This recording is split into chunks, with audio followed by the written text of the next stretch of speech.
There is a moment every woman knows. You're staring at your phone. The message says, delivered, not read, just delivered. And your mind starts doing the thing it does best, building a case for why he's gone cold, a case for why you read too much into it, a case for why you should just stop hoping. But I want you to sit with something before you build that case any further. What if the silence isn't evidence against you? What if it's evidence of something so intense he doesn't know what to do with it yet?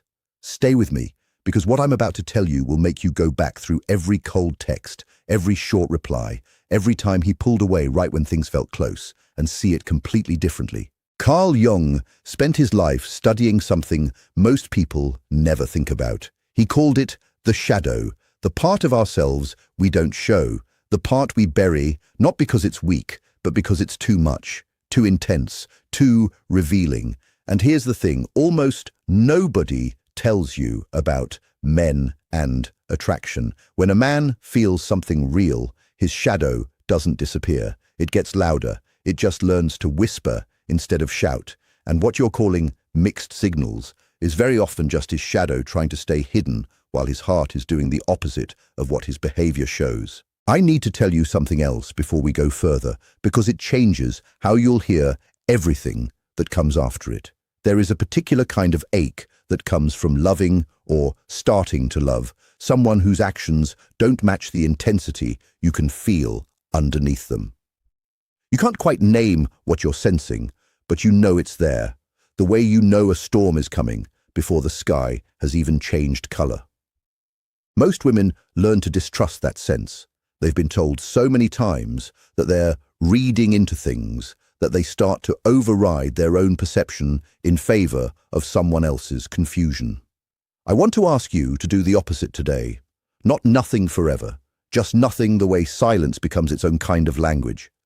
A day passed, then 3, then a reply that felt like it came from a stranger, short, flat, almost polite.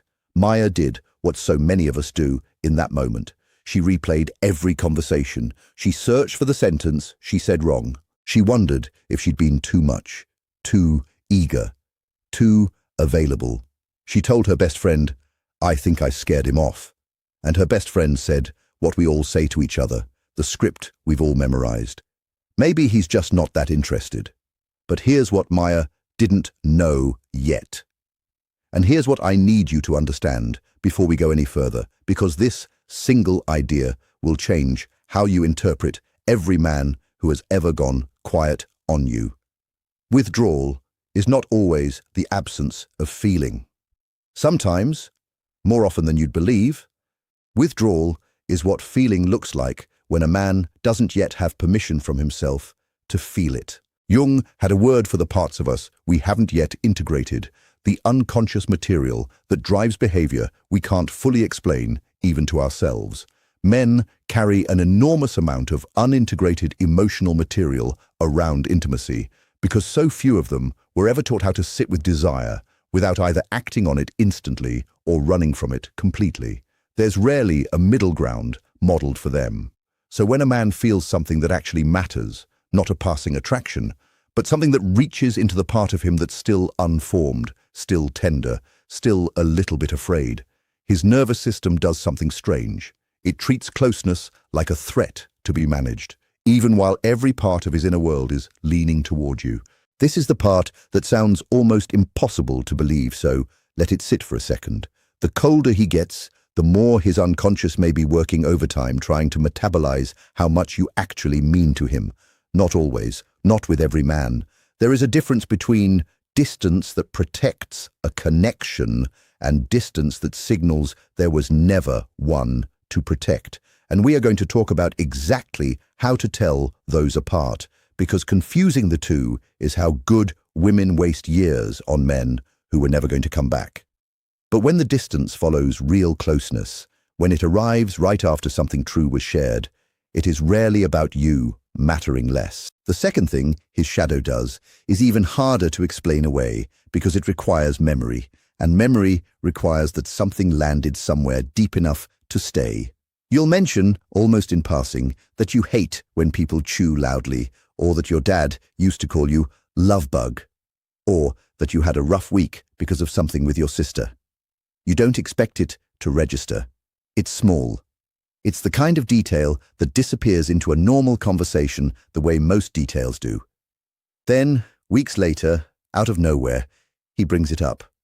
Casually, like it's nothing. Like he didn't carry that detail around in his pocket for 3 weeks, waiting for the right moment to set it back down in front of you. This is where Jung's idea of the unconscious becomes almost unsettlingly relevant. The mind doesn't store information democratically. It doesn't keep every fact with equal weight. It archives based on emotional charge. If your brain is the librarian, emotion is the filing system, and most things get filed under forgettable within hours. But certain details get a different kind of filing. They get marked as significant before the conscious mind has even decided why. So if he remembers something you said once, in passing, that you didn't even think was memorable, that is not politeness. That is not good manners. That is his unconscious mind telling you it already decided you were worth remembering before he consciously agreed to admit it. Maya found this out the hard way, in the best possible sense. 3 weeks into the silence that had convinced her she'd been forgotten, Eli sent one message. It had nothing to do with anything they'd discussed recently. It said, "Did you end up talking to your sister?" She'd mentioned that conflict once, weeks earlier, in a single sentence buried inside a much longer conversation about something else entirely.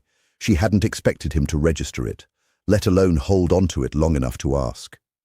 That single sentence undid 2 weeks of her quietly convincing herself she'd misread the whole thing. But here's where it gets complicated, and here's where most women, even smart, self-aware, emotionally intelligent women, start to lose the thread, because right after a moment like that, right after he proves he was thinking about her the entire time, he goes quiet again.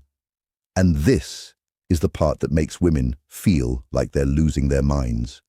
If he was thinking about me enough to remember that detail, why did he disappear again right after?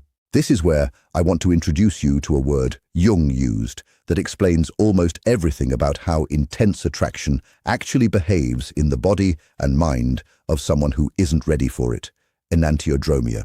It's the principle that anything pushed to its extreme eventually turns into its opposite. A feeling held too tightly without an outlet will flip.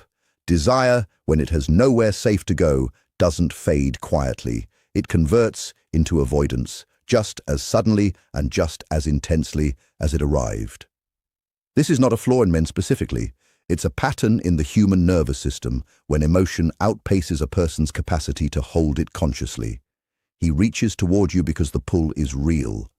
He pulls back because the pull was more than he was ready to feel. Both movements come from the same source. They are not contradictions.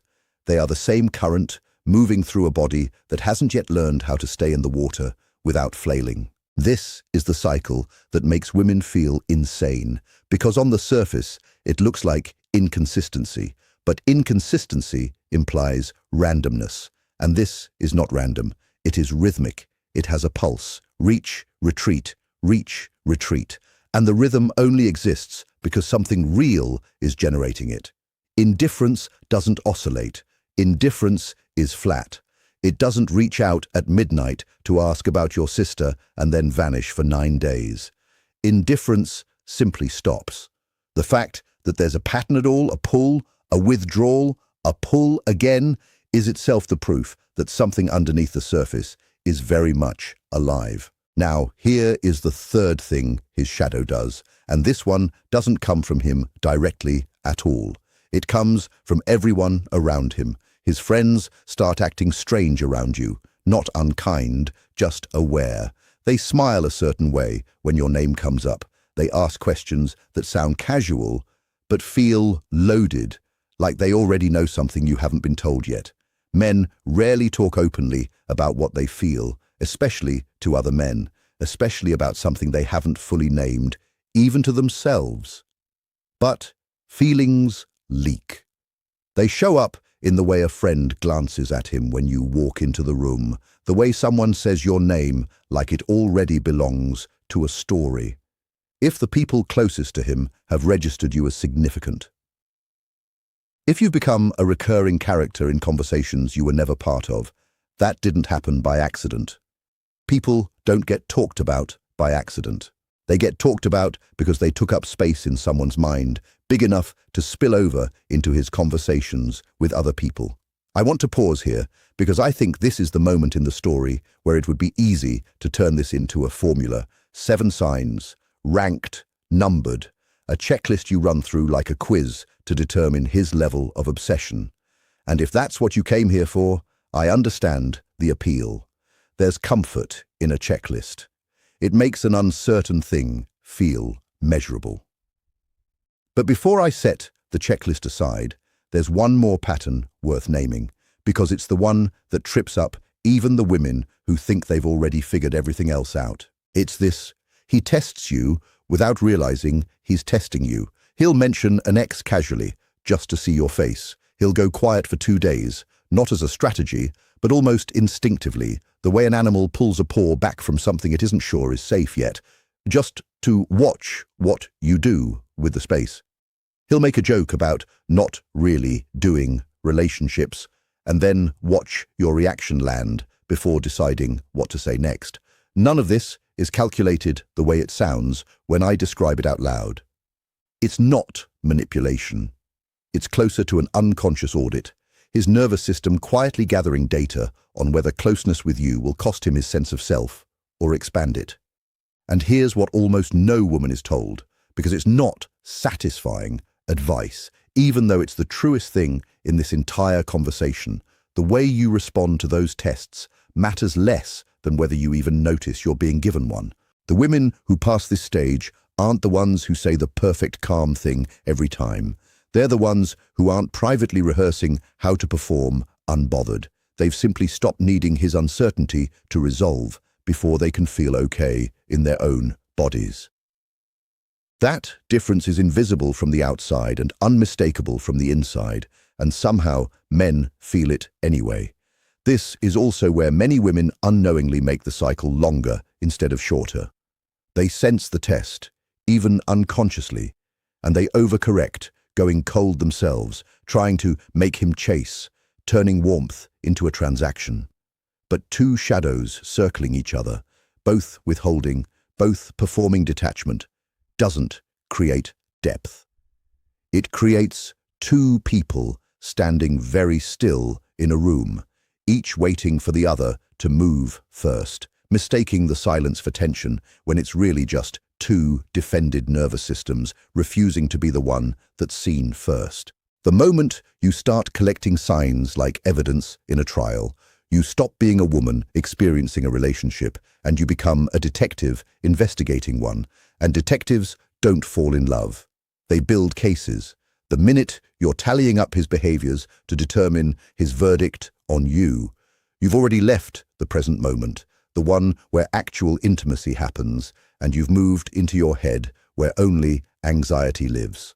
So instead of more signs, I want to give you the thing underneath all the signs, the single mechanism that explains every confusing behavior you've ever experienced from a man who was actually falling for you but didn't know how to land. It comes down to this: men do not fear closeness the way women often imagine they do. They fear what closeness threatens to expose. Jung believed that real intimacy with another person forces a confrontation with the unconscious, because to truly let someone see you, you have to first see yourself, including the parts you've spent years keeping in the dark. For a lot of men, that confrontation feels less like falling in love and more like losing the ground beneath them. Not because love is dangerous, because being known is. Being known means the parts of him that are unfinished, uncertain, maybe even ashamed, suddenly have an audience. And the more he feels for you, the higher the stakes of that exposure become. This is why distance can intensify exactly at the moment things are going well, which is the single most confusing pattern a woman can experience and survive emotionally intact. It's not because the connection failed, it's because the connection succeeded too quickly for his internal architecture to catch up. Something in him recognized you as significant before he had built the emotional scaffolding to hold what that significance might require of him. So he does what almost every human nervous system does when faced with more truth than it can metabolize at once. It creates distance, not to escape you, but to escape the speed at which he is being asked to know himself. I want to bring Maya back into this because I think what happened next in her story is the part most women never get to see modeled, and it's the part that actually matters more than anything Eli did. Maya had a choice in front of her, the same choice every woman in this position eventually faces, whether she names it or not. She could chase the clarity, she could text him something pointed, "Are you even interested in me?" and force a resolution before he was internally ready to give her an honest one. Or she could do something much harder, something that has nothing to do with strategy and everything to do with her own psychology. She could turn the question back toward herself. Not, what is he doing? But, why does his silence feel like it's taking something away from me? This is where her story stopped being about him and started being about her, which is exactly where every story like this eventually has to go if it's going to end somewhere real. Because here's a truth almost nobody says out loud in this conversation, and it's the truth Jung would have gone straight for if he were sitting across from Maya instead of me. Her anxiety in the silence wasn't only about Eli. It was about every time before Eli that silence had meant abandonment. It was about a father who left the room when things got emotionally complicated. It was about a younger version of herself who learned that the way to keep love was to stay small, stay easy, stay available, never make anyone work too hard to choose her. Eli's silence didn't create that wound. It found it. It walked right into a room that had been waiting, unlit, for years, and it flipped the switch on without meaning to. This is the part of the story that the checklist videos never tell you, because it's not as satisfying as sign number 4, but it's the truer thing. Your reaction to his withdrawal is not just information about him, it's a map of your own unconscious. The old fears, the early attachments, the moments you learned what love costs and what it requires of you to keep it. Jung would say that the man triggering your anxiety isn't fully the source of it. He's the screen onto which something much older is being projected. That doesn't mean your feelings about him aren't real. It means they're carrying more weight than just him. They're carrying every version of not enough you've ever quietly believed about yourself. And this is exactly where the turning point happens, not in his behavior, but in yours. Because the moment you can sit inside the discomfort of not knowing where you stand, without collapsing into anxious pursuit and without numbing yourself into cold withdrawal, something shifts in the entire dynamic. Not because you're playing a game, not because you're being strategic, but because you've stopped outsourcing your sense of safety to someone who hasn't yet decided whether he can offer it. Maya didn't text Eli that night. Not out of strategy, out of something closer to exhaustion with her own pattern. She put the phone down and asked herself a different question than the one she'd been asking for weeks. Not, does he want me? But, do I still want myself when no one is confirming that I'm wanted? And the honest answer, the one she didn't love admitting, was no. She had been quietly waiting for his attention to tell her she was worth choosing, which meant some part of her had handed her own worth over to a man who hadn't even decided if he was staying in the room. This is the moment everything in this story actually turns, not when he texts back, not when he finally explains himself. Every confusing man you've ever tried to interpret was, in some sense, an invitation, not to figure him out, to figure out why his silence had so much power over your peace in the first place. The withdrawal that wounded you wasn't only revealing what he felt. It was revealing what you quietly decided you needed from someone outside yourself to feel like you were enough. And once you see that clearly, really see it, not just hear it as a nice idea, you stop needing a checklist of signs to tell you whether he's thinking about you, because you've stopped building your sense of worth on a foundation that was never yours to control. So, if you're sitting in silence right now, waiting for a message that hasn't come, wondering if the cold version of him is the real one or the scared one. Here's what I want you to carry instead of more theories about his psychology. The version of you that doesn't break in his silence, that stays warm without losing herself in waiting. That's not a performance you put on to win him back. That's the truest version of you, the one that existed before he showed up and will still exist no matter what he decides. If he comes back, he'll be coming back to her, to that grounded, undivided woman who didn't need his certainty to feel certain of herself. And if he doesn't come back, she's still the one who gets to walk forward, intact, into whatever comes next.